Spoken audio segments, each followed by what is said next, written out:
Members of the Presidential Task Force, distinguished ladies and gentlemen, gentlemen of the press, let me once more welcome you all to the national briefing by the Presidential Task Force on COVID-19 for Monday, 29 June 2020.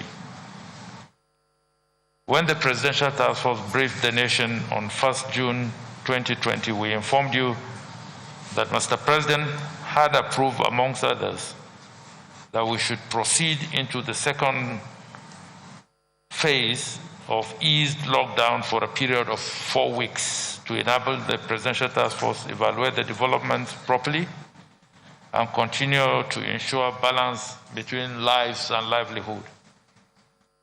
We also cautioned that the gradual relaxation was subject to review should developments warrant it.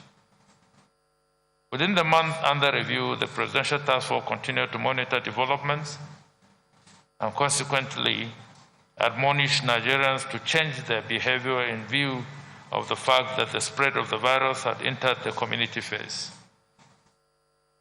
It is the considered opinion of the PTF that Nigerians, though aware of the existence of the virus, have generally misunderstood the objectives behind the reasoning of government in gradually relaxing the restrictions. For the purpose of emphasis, the virus is still dangerous and has continued to wreak havoc at home and abroad. The exponential rise in number of cases detected and the fatalities give cause for concern. Statistically, the following numbers should interest us all. Let me give you a picture globally as well as what is available on the African continent and the Nigerian situation as of 27th June 2020. The total number of confirmed cases globally amount to 10,129,054. The same number of confirmed cases on the African continent stand at 375,390,000, and the Nigerian statistics is 24,077. In the same vein, fatalities globally stand at 502,189, while on the African continent is 9,229. And the Nigerian fatalities stand at 558. Similarly, there are also figures for recoveries. But the figure that would interest you is that the recent spike in daily numbers, 125,039 reported in the US on the 26th of June 2020, while the highest figure recorded in Nigeria was 779 on the 27th of June 2020. This gives you the global picture of where we stand in the pandemic as of now. But we also need a statistical comparison between the exact dates in the months of May and June 2020, so that you can have a better understanding of the dangers that the pandemic or COVID-19 portends. Within the same period, on the 28th of May 2020, confirmed cases globally stood at 5.5 million plus. Deaths were 353,000 plus. On the African continent, that figure confirmed cases stood at 89,000 plus, while in Nigeria it stood at 8,915. This was on the 28th of May, 2020. In Nigeria, at that time, we had 259 fatalities. Within a period of 1 month, that's on the 27th of June 2020, look at the figures globally. On that day, the figure globally stood at 10,186,375, with over 500,000 fatalities. On the African continent, it jumped from 89,000 plus to 383,000 plus, with a fatality of over 9,000.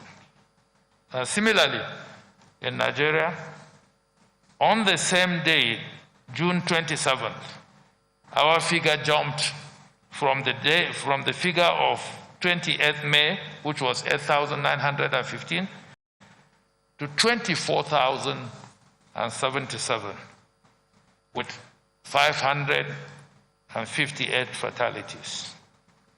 This gives you a picture of the manner in which this virus has spread all over the world, on the African continent, and in Nigeria. Another statistics that will help you have a good appreciation of what is confronting us as a nation is the daily reported statistics in Nigeria from 18th to 27th of June 2020. In all of these 10 days, 8 out of the 10 days numbers exceeded 500. Of the 10 days, on each of these days, 8 of each of these days, we had a figure of over 500. That's a deliberate sign and a factual indication that our figures are spiking and are rising. The second thing that will be of note and concern to us is that for every detected case, there is a high possibility that up to 5 have not been submitted to testing and therefore not detected. That presupposes that on a day that you have 500, the likelihood is that you might have missed at least 2,500. I believe if you do a rough mental addition, you will know that the figure we have now might not actually be what is evident in ground or on ground in our communities. As we are all aware, the Presidential Task Force, in conjunction with the subnational entities, the organized private sector, put in place a number of measures. The Presidential Task Force also escalated its activities around risk communication to Nigerians, but we have observed with growing concern the non-compliance with these measures designed to prevent transmission and protect the vulnerable segment of the population. We hold a strong view that if such actions do not abate, experiences of resurgence of the virus from other jurisdictions, including China, the United States of America, Brazil, and across Europe, may emerge in Nigeria, and we run the risk of erasing the gains made in the last 3 months.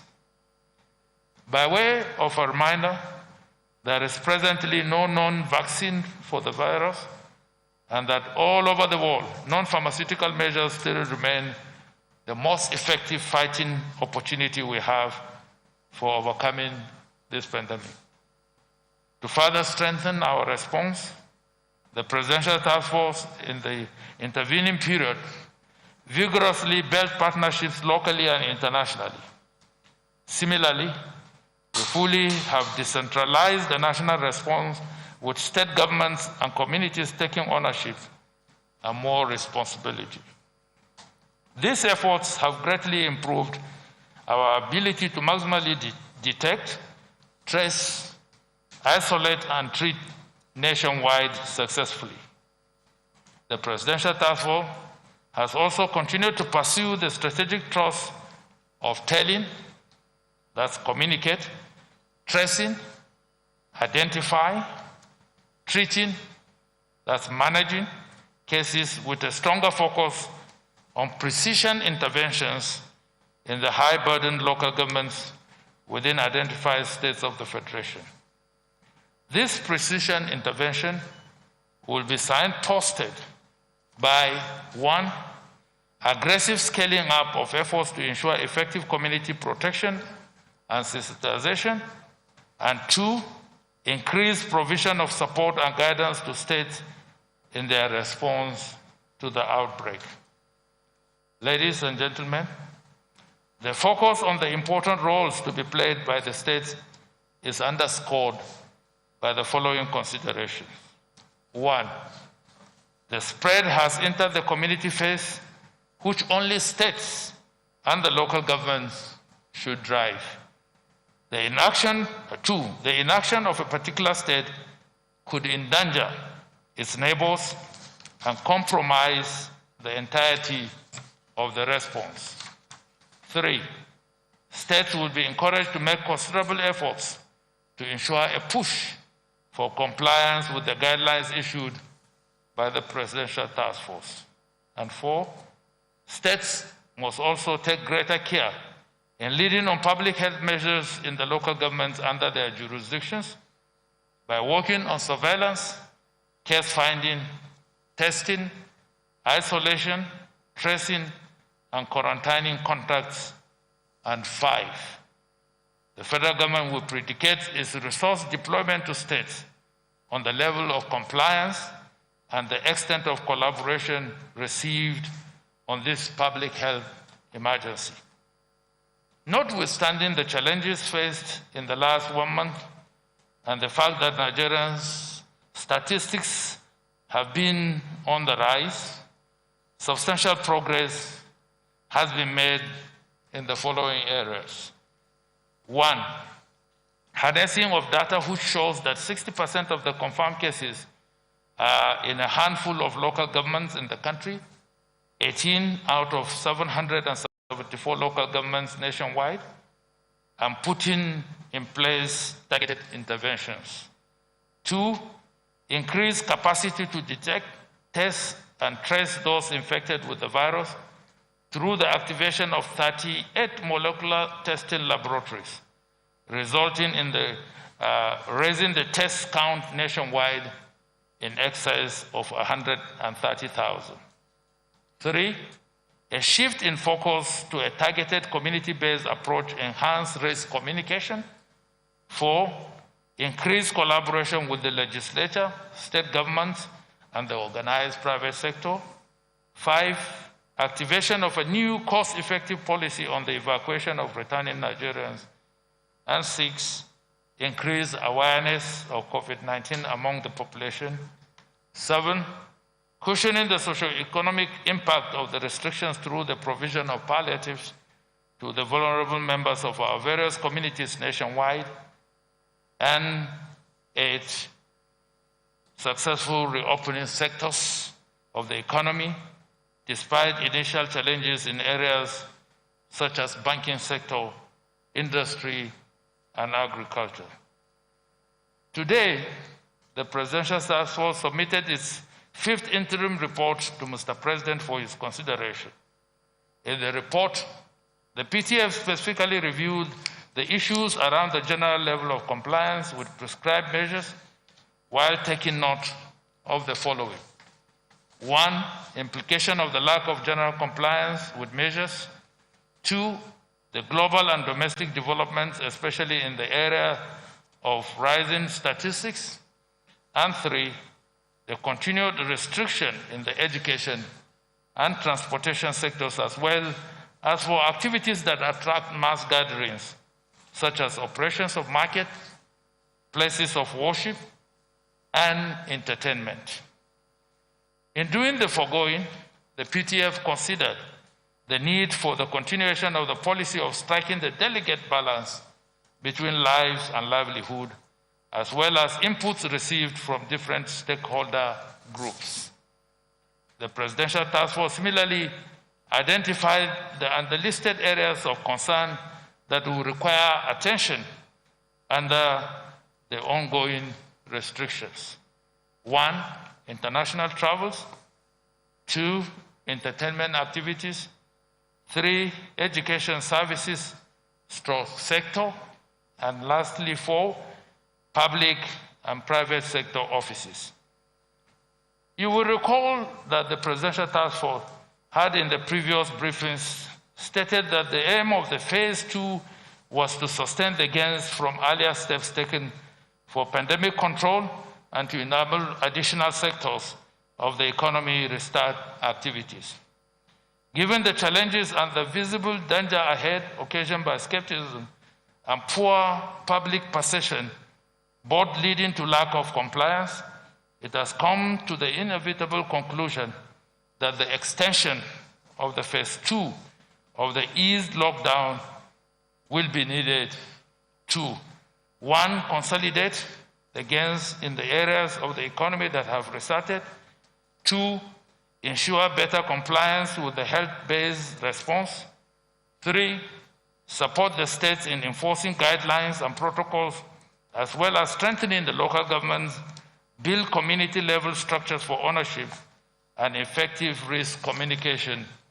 And 4, help to better achieve the balance between saving lives and ensuring the well-being and livelihoods of citizens are protected. I am pleased to inform you that Mr. President has carefully considered the 5th interim report of the PTF and has accordingly approved that, with the exception of some modifications to be expatiated upon later, the phase 2 of the eased lockdown be extended with another 4 weeks with effect from Tuesday, June 30th, 2020 through midnight of Monday, 27th July, 2020. Specifically, however, the following measures shall either remain in place or come into effect. 1, maintaining the current phase of the national response for another 4 weeks, in line with modifications to be expatiated upon by the national coordinator. 2, permission of movement across state borders only outside curfew hours with effect from 1st July 2020. 3, enforcement of laws around non-pharmaceutical intervention by states, in particular, the use of face masks in public places. 4, safe reopening of schools to allow students, only students in graduating classes, resume in person for preparation for examinations. 5, safe reopening of domestic aviation services as soon as practicable. 6, publication of revised guidelines around the 3 thematic areas of general movement, industry and labor, and community activities. 7, provision of technical support for states to mobilize additional resources for the response. 8, strengthening partnerships with states, local governments, traditional rulers, community and religious leaders, and civil society to ensure increased public awareness and compliance with preventive guidelines. 9, encourage state governments to empower local government authorities to intensify contact tracing efforts and ensure stronger grassroots mobilization to support the response. 10, encourage states and hospitals, authorities to particularly ensure continuity of other health services to prevent fatalities from other life-threatening conditions during the COVID-19 pandemic. And 11, deepening of collaboration with other groups at state and federal levels to harmonize the country's COVID-19 response in the short, medium, and long terms. The National Coordinator would in due course announce and publish the details of the revised guidelines, while the relevant MDAs, including education, transportation, and aviation, will respectively consult further with stakeholders and issue guidelines for their sectors. The Presidential Task Force will now, after further briefings or explanation by the National Coordinator, will be ready to take your questions. I want to thank you for listening.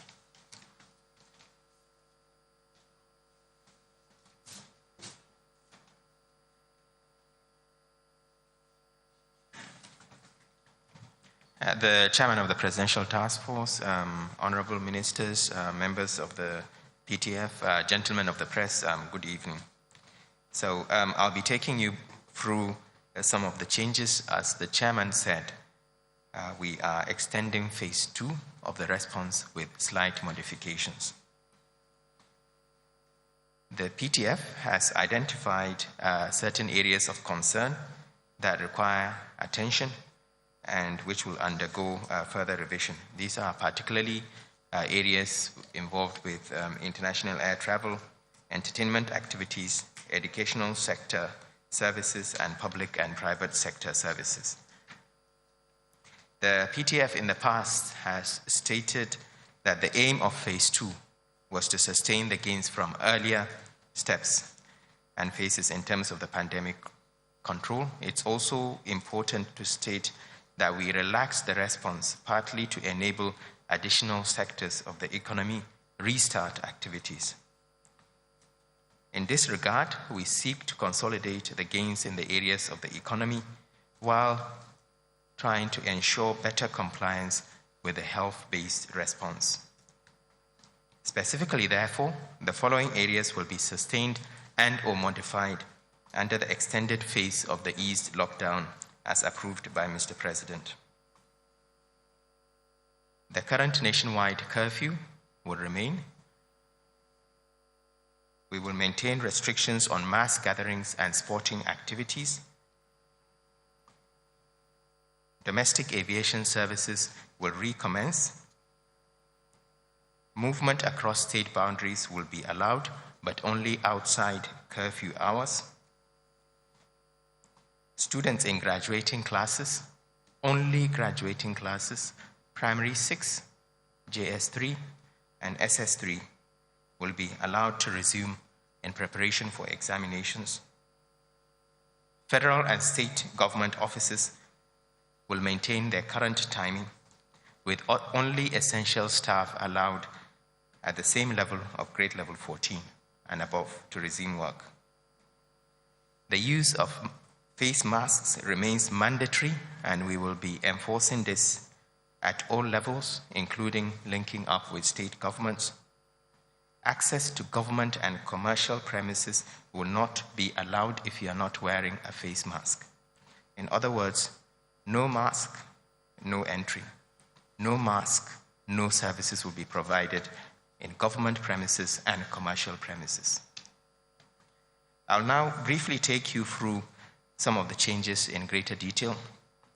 Some haven't changed that much. So the curfew, for instance, remains at 10 p.m. to 4 a.m. nationwide. People are allowed to go out for work and to buy necessary food and exercise, as well as continuing to move between local governments, especially in areas that are not high-burden local governments. But we still strongly recommend avoiding unnecessary contact with people. For the aviation industry is allowed to resume domestic operations as soon as practicable, in line with existing international and local guidelines on COVID-19. For interstate travel, movement across state borders will be allowed only outside curfew times, effective from the 1st of July to allow the industry to prepare over the next 24 hours. In particular, we expect the transport industry to adhere to the Federal Ministry of Transportation safety protocol and guidelines that will be released. Specifically in relation to parks and terminals, there will be restricted access with disinfection and sanitization. Waiting areas for passengers must have social distancing measures. There has to be posters and notices on conduct of persons. Temperature checks. If you are not wearing a mask, you will not be allowed entry into the parks and terminals. We also expect transporters to arrange for crowd control. Buses should have a maximum of 50% capacity. For bus trips, we strongly urge windows to be kept open, particularly for short trips, and face mask is mandatory. State governments, through their commissioners of transport, shall undertake inspection of facilities and confirm compliance as a precondition to resumption of interstate travel. And non-compliance with the guidelines will result in withdrawal of permission to operate interstate mass transit. The PTF expects this to be enforced at the state level. For interstate travel, we will maintain the occupancy level for buses to 50% and 2 passengers for taxis, but we will restrict movement in high-burden local government areas to essential travel only. This will be part of the hotspot strategy that will be introduced. For industry and labor, we'll maintain normal working hours based on the curfew arrangements, apart from government offices that will have a separate working hour schedule. But offices must maintain working at 75% capacity. For banks and financial institutions, they will operate normal working hours with no change. For government offices, there is no specific change. Working hours remain 9 a.m. to 2 p.m. with from grade level 14 and above.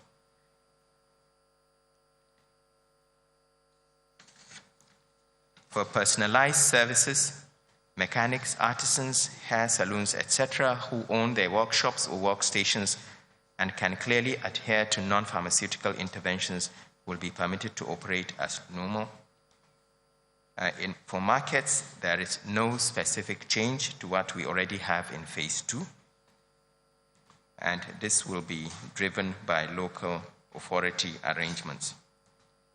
For hotels, restaurants, and eateries, there is no specific change. Hotels must observe all mandatory non-pharmaceutical interventions. Restaurants to remain closed for eat-in with strict cleanliness guidelines, except for restaurants that are serving hotel residents. Bars, gyms, cinemas, event centers, and nightclubs remain closed, and this will be enforced. For educational activities, daycare and primary schools, all daycares and primary schools to remain closed till further evaluation. Schools are encouraged to continue with e-learning and visual teaching, but pupils may proceed to take the National Common Entrance as soon as is feasible, provided there is compliance with issued non-pharmaceutical interventions. For secondary and tertiary institutions, all schools to remain closed till further evaluation. Arrangements to be made for exiting graduating students in JS3 and SS3 to resume at both boarding and day schools as soon as possible for intensive revision exercises. All educational establishments are to conduct exhaustive reviews to ensure compliance with the issued guidelines on COVID-19 before they open up for this purpose. And just to clarify, they will open up only for the purpose of exiting students. Arrangements to be made for students taking part in the NAPTEP and BEC exams, WAEC examinations, NECO, and sub-exams, respectively. All schools must comply with the 6 recommended steps and required measures to be issued by the Federal Ministry of Education before an institution is reopened in the timeline to be provided.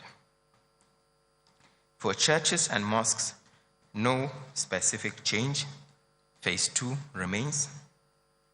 For recreational parks/communal sports, restriction on communal sports remains, and as well as the restriction on recreational parks until further evaluation. For funerals and weddings, no particular change. It's funerals and weddings to be limited to 20 people, including close family members. In summary, the PTF has recommended to Mr. President, and Mr. President has approved the extension of phase 2 of the response with minor modifications. We are requesting for full compliance by the general public. We have to get this right this time round. We really need to stop playing Russian roulette with our lives, because if we continue to expose ourselves to COVID, there's no doubt that people will die. We also call on all the political leaders, the community, and religious leaders to continue to support us, the PTF, to make sure that the communities are aware of the risks and compliance is improved. I'll stop here, and we will take any further questions that might arise. We have ministers from the various MDAs that will be happy to take further questions. Thank you. Thank you very much, National Coordinator. Today is a loaded day, and we will urge that you kindly restrict your questions to issues raised in the remarks of the Chairman of the Presidential Task Force, as well as the explanation provided by the National Coordinator. For those watching who might want to send in their questions, your WhatsApp number is still 070 5353 6666. It should be scrolling on your screen by now. So you can send in your questions and we'll factor them into our considerations. So, can we start the question session?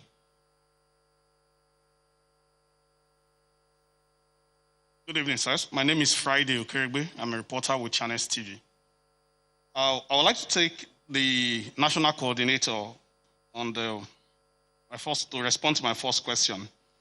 You talked about the restriction on movement in high-burdened local governments, even though there is a little ease in the interstate movement, except provided it is not in the curfew hours. Now that we do not know the identity of those high-burden local governments, how are you going to enforce those restrictions? Then the second question that is also similar to that, which I also want you to respond to, it has to do with the interstate travel. I know that many times when the PTF issues some guidelines or protocols, they subject it to the approval of the state governors. We are aware of some state governors who do not want to open interstate travel in their state, do not want other states to travel through their states. Is this little relaxation on interstate travel also subject to the approval of state governors? Can a state governor say, I do not want, for instance, we have Kogi, for instance, that is a transit state to many other states. Can such states say, I do not want anybody to travel through my state, or this ease that you just announced is final for everybody? And I would like to direct my second question to the Minister of Foreign Affairs. On Thursday, I actually wanted to ask it, but he was not here.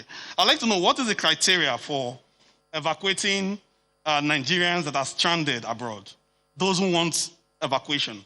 What is the criteria? What is the procedure for enlisting them for evacuation? And for the PTF chairman, sir, I would like you to respond to these. Now that we are anticipating that soon the local flights will be open, there is this anxiety that there will be increase in the price of air ticket. Is the federal government considering any form of maybe palliative to the operators and maybe some other service providers at the airport with the aim of reducing air ticket for travelers? Thank you.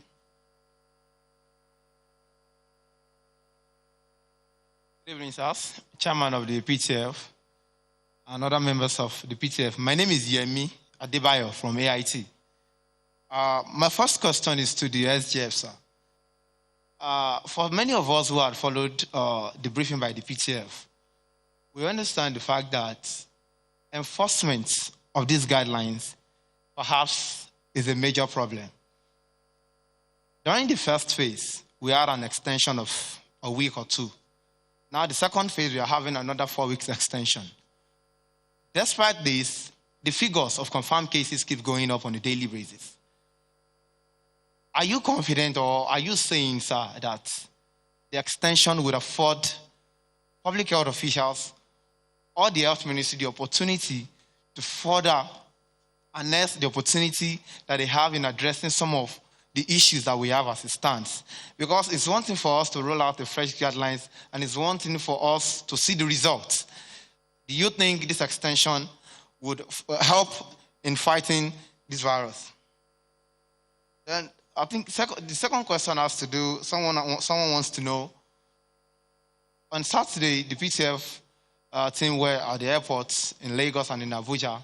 Someone wants to know, the 3 hours that you're supposed to be in the airport before you have actually board the flight, what is going to be, which kind of check is going to be carried out on you? Is it that you're going to run through a COVID-19 test, or what's going to happen? Then finally, on interstate travel, even before now, people are traveling here and there. Now, the ban on interstate has finally been lifted. Don't you see that we'll have more transmission of this virus across? Thank you, sir. Good evening, all. Rachel Abuja from the News Agency of Nigeria. My first question is to the chairman. Sir, what particular lessons are there to learn from the experience of countries that had to repose the lockdown after recording spike in positive cases? Now, my next question is for the Minister of Health. Sir, regarding the team of experts inaugurated, headed by Professor Tomori, I would like to know specifically what has their suggestion and contribution be in this fight against COVID-19? Many thanks.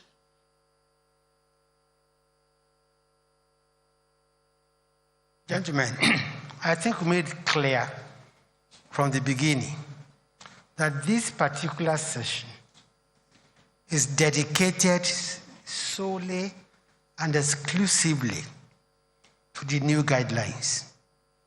We don't want this message to be diluted. Nigerians want to know what is the new normal from 1st of July.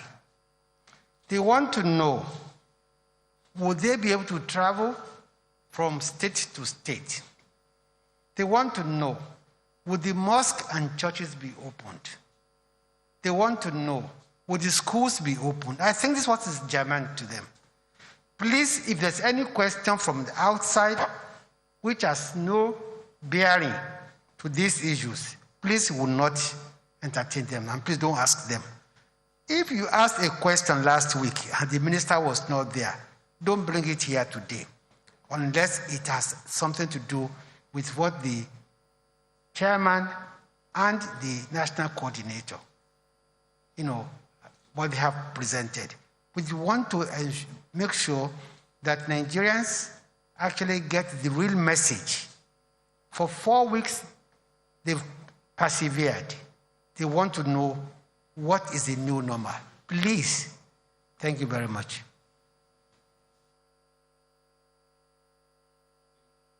Good evening, Chairman and members of the Presidential Task Force. My name is Mitaire Ikpe, and I report for the Nigerian Television Authority.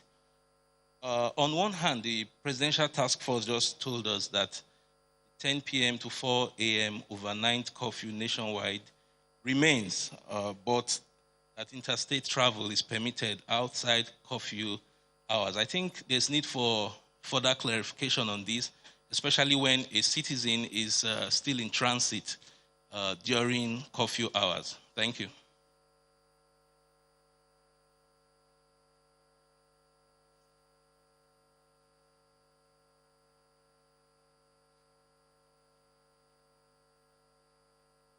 Thank you very much. Before I yielded the microphone to our colleagues, I stated clearly that we'll be taking questions around the presentation of the chairman and the explanation provided by the national coordinator. All questions that have been asked outside that region will not be answered today. We'll concentrate on the main subject that we're dealing with today, which is the new normal, as explained by the Minister of Information. I thank you very much. The questions have come in now. We have them directed at the Honorable Minister of Health, the National Coordinator, and the chairman of the Presidential Task Force.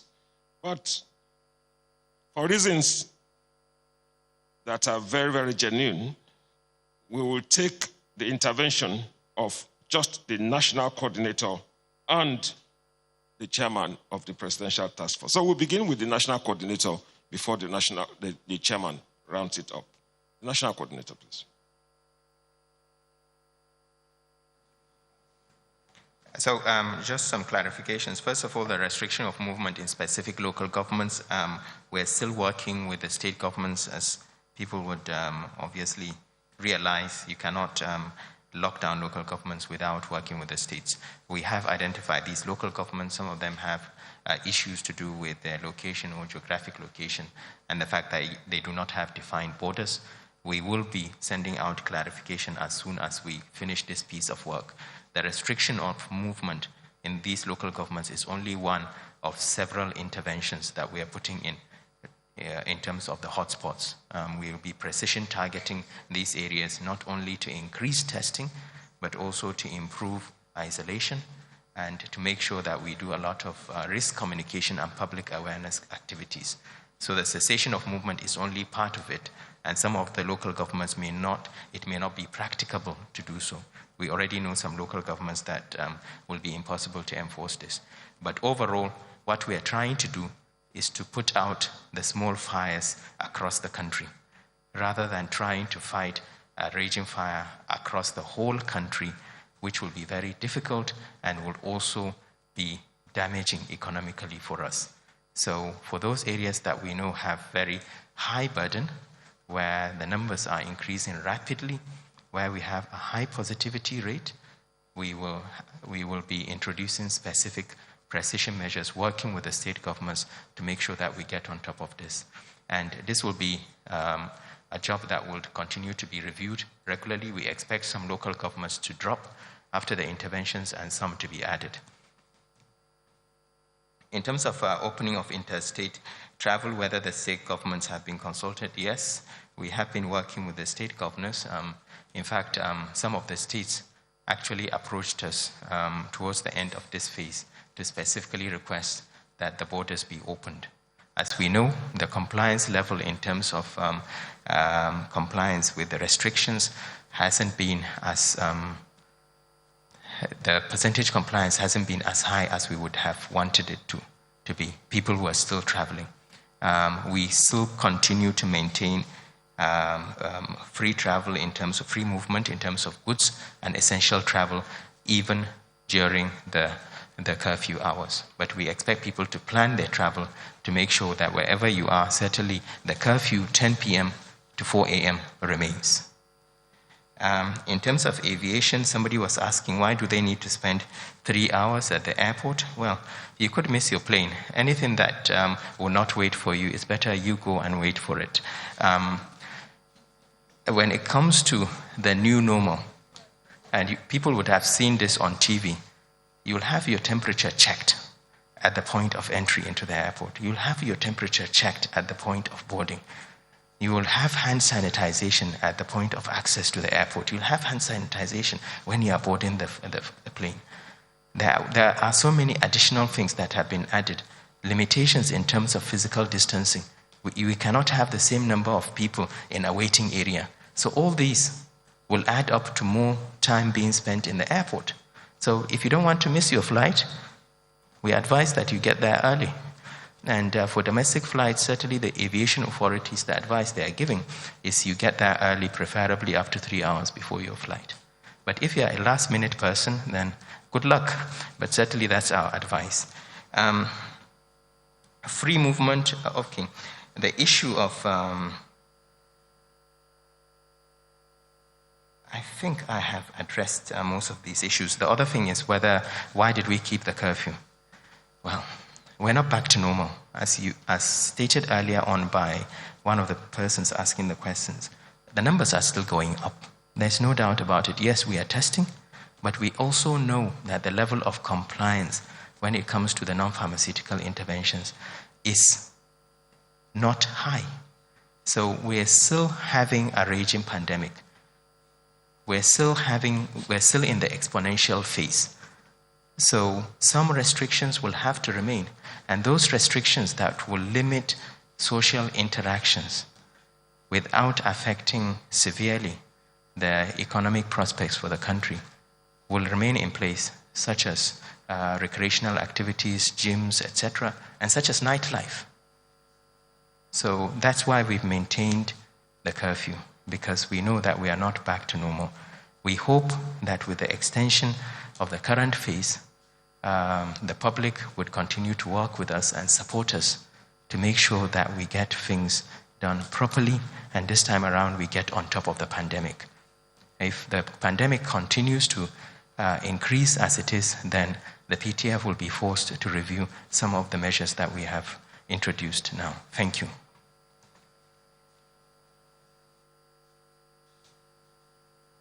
I now invite the chairman of the PTF.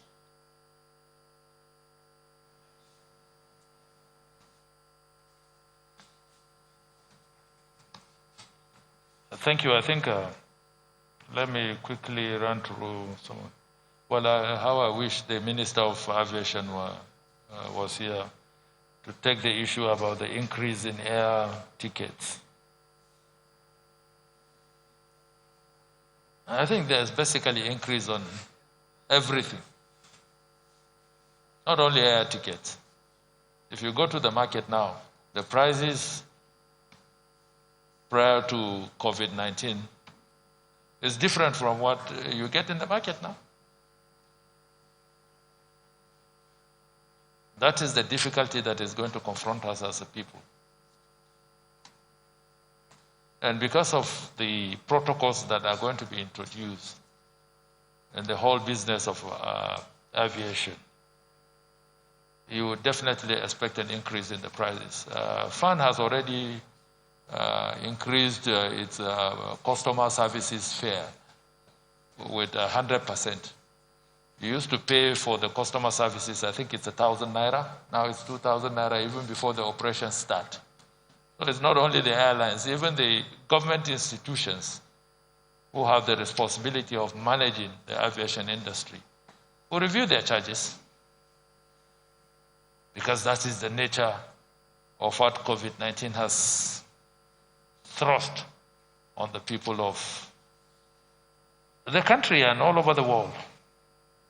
And also that there is going to be maintenance of some bit of social distancing on the aircraft. If an aircraft has a capacity of 150 people, they might now be restricted to about 100 or 75. Flying comes with components of cost. Aviation fuel is one of it. Salaries for the pilots and the cabin crew is one of it. Services that are paid for to the aviation industry institutions. Every time you see a plane take off, there is an attendant cost to that. Who will bear the cost? It will be shared. It will be shared. The passengers will take part of it. The business owners will take part of the cost. But you know that nobody runs a business at a loss. Profit is the motivation for going into business, isn't it? Flying is not a social service. They will find a way of recouping their money. So we must be prepared for this cost. As to whether government would help the industry, I believe Friday, the aviation industry is one of the industries that is hard hit by this COVID-19. Because it's an industry that is designed for moving people up and down. And for the last 3 months, they have not done anything.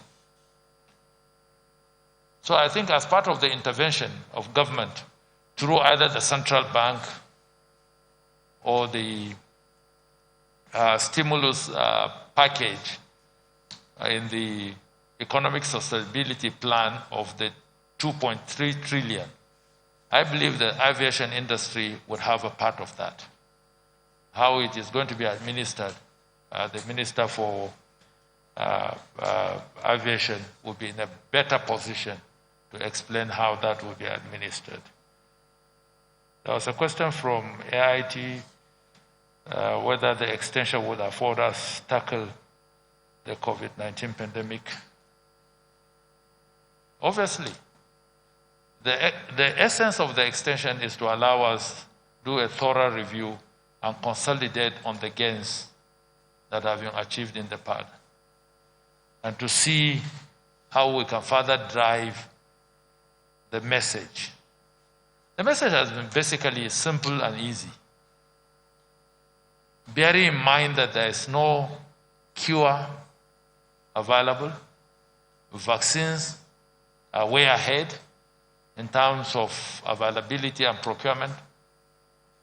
The only message we have for fighting COVID-19 is what I stated this afternoon in my paragraph 6, where I said, by way of a reminder, there is presently no vaccine for the virus, and that all over the world, non-pharmaceutical measures still remain the most effective fighting opportunity we have for overcoming this pandemic. That's the only thing you have. So even when we have secured this extension of 4 weeks, the major agenda of the task force, in conjunction with the state governments, the local communities, the leaderships, the religious bodies, the civil societies, and all those that are involved in driving this response, will be to make people conscious of the fact that they have to take responsibility. And the only way they can take responsibility is to adhere to the non-pharmaceutical interventions that we have put in place. Simple matters. All over the world, that's the only thing that is working.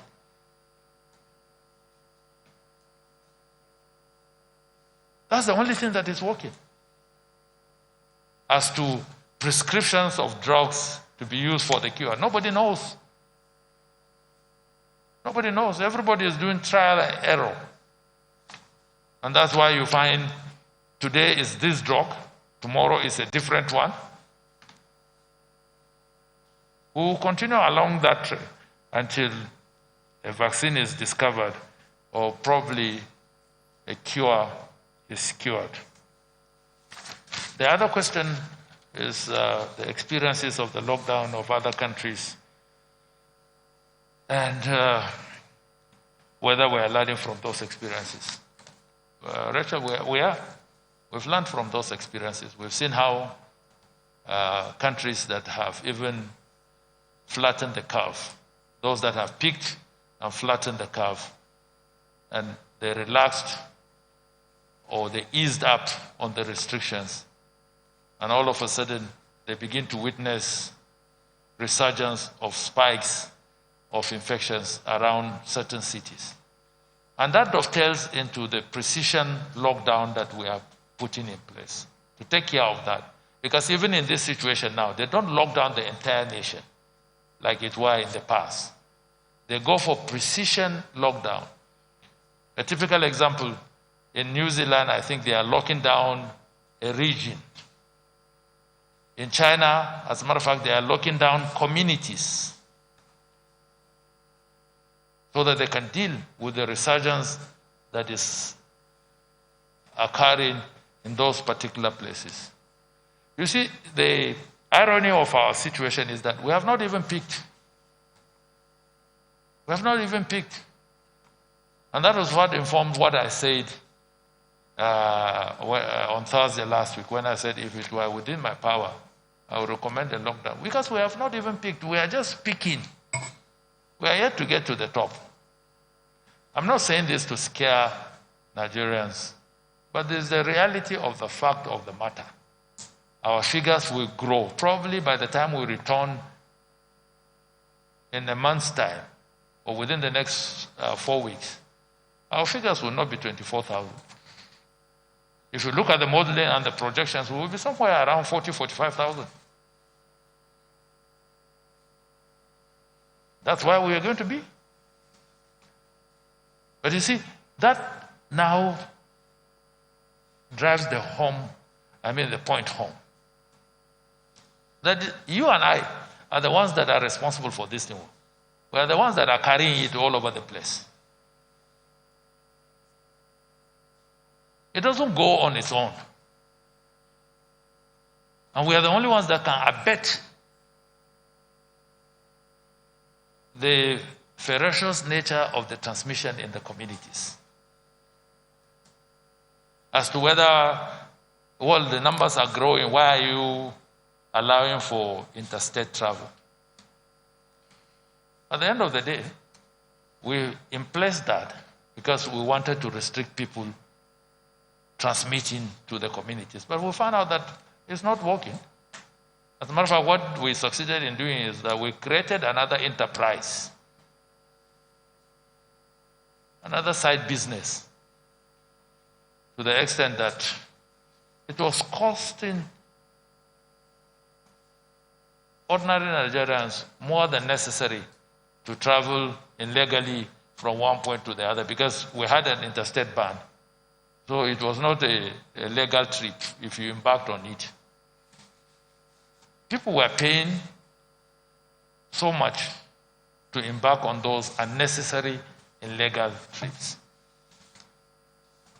Even my good friend in Kaduna, who was spending sleepless nights with his deputy and his commissioners manning the borders, realized that it was not working. And like Dr. Sani rightly said, we consulted very well with the state governors. They have tried to ensure compliance and enforcement. It has not worked. Whether it is adversely going to affect our numbers now, I would say scientifically, not much. Because we are already at the community level transmission. Because one infected man comes into a community where you already have 1,000 infections or 100 infections. It wouldn't do much. So it is very important that we realize that yes, we are learning from the experiences of other countries. Even these countries are very disciplined countries. It was something that weighed heavily on us when we were considering what happens with pupils and students returning back to school to prepare for their exams. We had to wait. It's not an easy decision, but we are mindful of the fact that even prior to COVID-19, we have 15 million children out of school.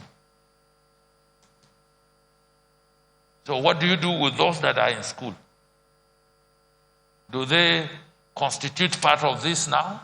Or do you do something? Measure the risk and see how best you can help the graduating ones. We are not talking about everybody going back to school. It's only the graduating classes. In the primary level, primary 6. If you don't do something about them, they can't transit to the secondary school level. So they will lose a year. The same thing with JS3. If you don't do anything, because they can only qualify to move if they pass a certain examination. So if we stop them, it means that we would have scuttled the prospect of people graduating to classes. The same thing with SS3. There's a certain examination that qualifies you to go into the university. That's why, in addition to JAM or whatever other qualifications you have, WAEC is not under our exclusive control. The 5 Anglophone West African countries constitute WAEC. If the other 4 are ready to start examination, say in the month of August, Nigeria cannot isolate itself. So it means that the entire people that would have graduated to go to the universities for the next academic year would not be able to graduate. And those are the balances that we took into consideration by saying that, okay, these classes that will be graduating, can we do something to accommodate them in such a way that they will just show up for the purposes of the examination? But prior to that, some of them might want to do revision, knowing fully well that in the last 3 months they have been lying. I have one in my house, so I know what they are doing. When you come in, they pretend to be busy on their laptops. But immediately you exit, the 8 hours you are out of the house, it's a different ballgame. I'm a father too, so I know what is happening. You always have stories to tell you of what they did in the day. But we're looking at a situation where we will be helpful to them, not to destroy their future, but also to balance it with the risk of their getting infected. So it's a lot of work. And I can assure you that all the gentlemen and the ladies that you see on this side of the divide have had to spend sleepless nights trying to balance this thing so that whatever steps we take will be in an attempt to balance lives and livelihood. Because whether we want to believe it or not, in the last 1 or 2 weeks, I think the World Bank and IMF released a report and a projection for which it projected that our economy will go into deeper recession. Not deep, deeper recession, with a GDP growth rate estimated at minus 5.2 stroke minus 5.5, respectively, by December 2020. In addition to that, their projection shows that 5 million Nigerians would go into very abject and deep poverty. Yeah? No, 95 million. How can it be 95 million? 5 million Nigerians will go into abject poverty if necessary steps are not taken. If necessary steps are not taken. I'm not talking about those that are already there, in addition as a result of the COVID-19. We already have a high number of those that are already in the bracket, but this is what we will now add to, if necessary steps are not taken. So in the whole of the guidelines that we have tried to release, a modest attempt is being made by the Presidential Task Force to balance this. And good enough, our president was very proactive when he decided to set up the Economic Sustainability Committee and that committee has submitted its report. The Federal Executive Council has deliberated over it. It's been adopted. It's a 12-month interventionist plan that would project or infuse about 2.3 trillion naira into the economy to create jobs, to sustain businesses in the construction, in the transport, and several other sectors. That's a very good development. And that is what is going to help us as a country to mitigate and moderate the impact of this projection by the World Bank and IMF. The only thing that we will hasten to do is to ensure speedy implementation, because it's supposed to be, the lifespan of the plan is supposed to be 12 months. So within 12 months, we must try as much as possible to infuse the 2.3 trillion naira into the economy. That way, you generate a lot of businesses, a lot of livelihood that would sustain the economy. In closing, these guidelines are designed to help us as a nation drive our response. My appeal to Nigerians is that, like I said, the only important and known process that will help us in our fight against COVID-19 is to adhere to the non-pharmaceutical interventions. For now, no cure, no vaccine, no drugs. So what do? Let's comply with these non-pharmaceutical interventions. Wear your mask in public places. Maintain social distancing. Keep yourself clean through hand washing and sanitizing your hands. Avoid unnecessary travels. Don't congregate in crowded places. If need be, stay at home as much as you can. In my entire 60+ years of livelihood, I don't think I've ever stayed at home as much as I've done in the last 3 months. Because my routine is very simple. House, office, villa, meeting venue, back, house, office. That's what I've been doing in the last 3 months. And I will continue as much as possible, because I have a responsibility to myself to protect myself, and in return, or by extension, protect my family and loved ones. And that is what I urge all of you to do. You have exposed yourselves greatly in the service of the nation. As you continue to do it, please, the watchword is that you must stay safe. You must try as much as possible to ensure that whatever happens, at the end of the day, all said and done, you'll be counted as the ones that are standing. Thank you. Have a good evening.